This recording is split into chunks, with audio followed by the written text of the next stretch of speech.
حدیث میں آتا ہے ابن ماجہ کی چیپٹر نمبر 16 حدیث نمبر 219 جو اللہ کے رسول کہتے ہیں یا ابو در تم اگر ایک آیت کو سمجھو گے وہ 100 رکعت نفل سے بہتر ہے.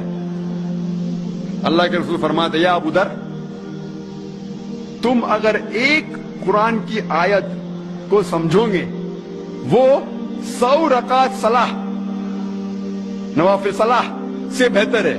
اور ایک رکعت میں کم از کم سورہ فاتحہ تو پڑھنا چاہیے آپ کو. کم از کم 7 آیتیں ہیں. 100 رکعت میں کم از کم 700 آیتیں ہیں. تو اللہ کے رسول فرماتے ایک آیت کو سمجھ کے پڑھنا سمجھنا 700 آیت کی تلاوت کرنے سے بہتر ہے. یعنی سمجھنا 700 گنا صرف تلاوت سے بہتر ہے.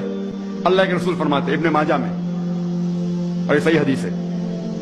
ہم لوگ سے پوچھتے ہیں قرآن شریف کیوں نازل کیا گیا تو لوگ کہتے ہیں کہ اوپننگ سرمنی ہوتی نا اوپننگ سرمنی آفس کی تو قرآن شریف پڑھنے کا.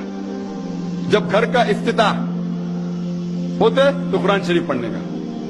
جب کوئی مر گیا تو قرآن خوانی کرتے. تو قرآن شریف نازل کیا گیا تھا قرآن خوانی کے لیے. اور لوگ کرتے ختم قرآن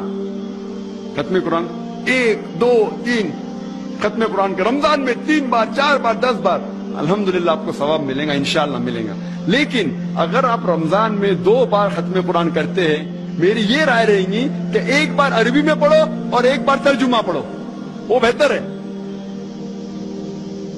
کم از کم سمجھ میں تو آئیں گا آپ کو. اور اگر آپ چاہتے ہیں کہ اوپننگ سرمنی میں قرآن خوانی ہو یا افتتاح ہو گھر کا تو قرآن خوانی ہو کوئی مر جاتا قرآن خوانی. میں کوئی قرآن کی آیت میں صحیح حدیث میں نہیں جانتا ہوں کہ محمد صلی اللہ علیہ وسلم یا صحابہ کوئی مر جاتا تو قرآن پڑھتے تھے یا کوئی افتتاح کے لیے قرآن پڑھتے تھے. اگر آپ کو قرآن پڑھنے کا ہی ہے تو میں یہ کہتا ہوں کہ آپ قرآن اگر پڑھتے ہیں 100 مائل کی سپیڈ کے اوپر 30 لوگ کو بلاتے اور 1 گھنٹے میں ختم کرتے تو میں کہتا ہوں کہ 2 گھنٹے کے لیے بلاؤ. عربی بھی پڑھو ترجمہ بھی پڑھو. نہیں تو 30 کے بدلے 60 لوگ کو بلاؤ.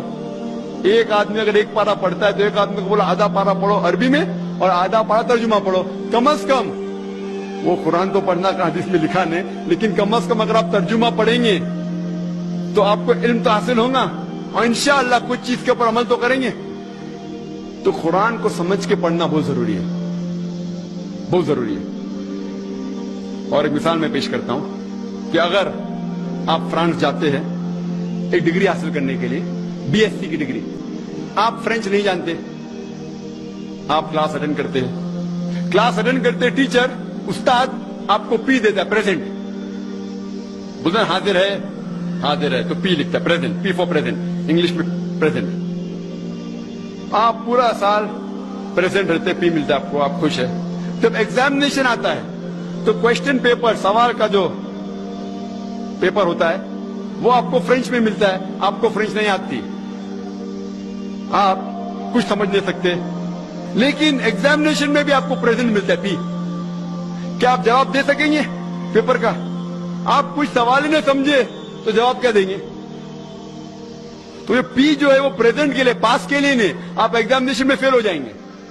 تو آپ صرف قرآن شریف عربی سے پڑھیں گے آپ کو پی ملے گا لیکن وہ پی پاس کے لیے نہیں ہے پریزنٹ کے لیے موجود حاضر. ہمیں غلط فہمی ہے کہ ہم پڑھیں گے تو جنت میں جائیں گے. صرف پڑھنا کافی نہیں ہے پڑھ کے سمجھو اور قرآن مجید پہ عمل کرو تو انشاءاللہ آپ جنت میں جائیں گے. دین کی بات پھیلانا صدقہ جاریہ ہے. ثواب کی نیت سے ویڈیو کو شیئر ضرور کیجیے. جزاک اللہ.